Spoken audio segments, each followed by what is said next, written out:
নোবেলজয়ী অর্থনীতিবিদ পল ক্রুগম্যান তার একটা মন্তব্য এটা খুবই আমার মনে ধরেছে, আপনাদেরও ভালো লাগবে। তিনি বাংলাদেশের পক্ষে বলেছেন, আবার মার্কিন যুক্তরাষ্ট্রের পক্ষেও বলেছেন। কথাটা হলো এরকম যে বাংলাদেশের পোশাকে যুক্তরাষ্ট্রের শুল্ক আরোপ করা উচিত হয়নি। পল ক্রুগম্যান এই কথার অর্থ হলো যে এই যে উচ্চ শুল্ক আরোপ করলো 37%, এর ফলে পণ্যের দাম বেড়ে যাবে। এর ফলে কি হবে, মানে বাংলাদেশের কাছ থেকে লাভ করতে যে মার্কিন ওই আমদানি করা ওই পণ্য দাম বেড়ে যাবে। তাহলে মার্কিন যুক্তরাষ্ট্রের নাগরিক, সাধারণ নাগরিক, এবং বাংলাদেশ থেকে আপনারা জানেন যে আমেরিকা বা ইউরোপ, যেটা খুবই মানে কম মূল্যের যে পোশাকগুলো, দামি পোশাক না, কম মূল্যের যে পোশাকগুলো, সেগুলি বাংলাদেশে তৈরি হয় এবং এটা বিপুলভাবে যায়। এবং আমেরিকার সাধারণ মানুষ, যাদের খুব বেশি ক্রয় ক্ষমতা নেই, তারা কেনে। এখন সেটার যদি মানে $10 একটা পোশাক যদি ওইটা $11 হয় বা $12 হয়, তা সেটাও তো তাদের জন্য খুব চাপ। আমাদের এখানে $1 বা $2 মূল্য নেই, ওখানে তো $1 $2 অনেক মূল্য। তো তার একটা ব্যাখ্যা তিনি দিয়েছেন। কি বলেছেন? বলছেন যে এই ধরনের সিদ্ধান্তে মার্কিন ক্রেতাদের জীবন বিঘ্নিত হবে, এতে মার্কিন নাগরিকদের জীবন আরও নিরাপদ হবে সেই সম্ভাবনা নেই। মানে এই শুল্ক আরোপের ফলে যে লাভবান হবে তা না।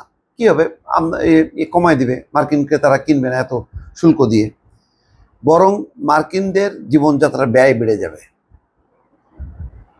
সম্প্রতি মার্কিন সংবাদপত্র নিউ ইয়র্ক টাইমসকে দেওয়া এক সাক্ষাৎকারে এসব কথা বলেছেন পল ক্রুগম্যান। আলোচনায় মার্কিন বাণিজ্য বিশেষজ্ঞ রবার্ট লাইথিজারের কথা বলেন পল ক্রুগম্যান। তিনি বলেন, তার এই বন্ধু ওয়াশিংটনে বাণিজ্য সংরক্ষণবাদী হিসেবে পরিচিত। বাণিজ্যের জগতে তিনি একরকম শয়তান হিসেবে পরিচিত। যদিও নিজের কাজটা তিনি খুব ভালো বোঝেন, সেই কারণে সব মহলেই তিনি শ্রদ্ধার পাত্র। তিনি স্বাধীনচেতা মানুষ, সে কারণে ট্রাম্প প্রশাসনে তার ঠাঁই হয়নি। ফলে তিনি হয়তো বলতেন বাংলাদেশের পণ্যের শুল্ক আরোপ করা যাবে না। জাতীয় নিরাপত্তার কথা বলে যুক্তরাষ্ট্রে উৎপাদন ফিরিয়ে আনার চেষ্টা চলছে। এটা যেমন গুরুত্বপূর্ণ, তেমনি বন্ধুস্থানীয় এবং প্রতিবেশী দেশেও উৎপাদন করা প্রয়োজন। এতে সরবরাহ ব্যবস্থার উপর ভরসা করা যায়। এই উভয় বিবেচনায় বাংলাদেশ, ভিয়েতনাম, কানাডা, মেক্সিকোর মতো দেশের পণ্যে উচ্চ শুল্ক আরোপ করা হয়নি বলে মনে করেন পল ক্রুগম্যান। বাণিজ্য ঘাটতি প্রসঙ্গে ক্রুগম্যান বলেন, সব দেশই কিছু না কিছু পণ্য উৎপাদন করে, যে পণ্য এক দেশ তৈরি করে না, সেটা তারা আরেক দেশ থেকে আমদানি করে। এখন কথাটা হচ্ছে প্রতিটি দেশের সঙ্গেই যে বাণিজ্য ভারসাম্য বজায় রাখতে হবে এর কোনো মানে নেই। যেমন ধরেন, বাংলাদেশের আমেরিকার পণ্য দরকার নেই, আমেরিকার সব হাইটেক পণ্য দরকার নেই ধরেন, এবং আমদানি আসলে আমেরিকা থেকে বাংলাদেশ তেমন করেও না। কিন্তু বাংলাদেশের গার্মেন্টস তার দরকার। কি কারণে দরকার? বাংলাদেশকে ভালোবেসে না। বাংলাদেশ যত কম দামে পণ্য উৎপাদন করতে পারে, বিশ্বের অন্য কোনো দেশে পারে না, কারণ তাদের যে মজুরি স্ট্রাকচার এটা বিপুল। ওই মজুরি স্ট্রাকচার দিয়ে কম মূল্যে, আমাদের এখানে মজুরি কম, পণ্যের উৎপাদন খরচও কম, সুতরাং এখান থেকে পণ্য কেনাটা সহজ হয় উন্নত দেশগুলো, ইউরোপ, আমেরিকা, সবারই। এই কারণেই তিনি বলছেন যে ফলে এখানে বাণিজ্য ভারসাম্য না থাকলেও সমস্যা নেই, এখানে মার্কিন জনগণ উপকৃত হচ্ছে।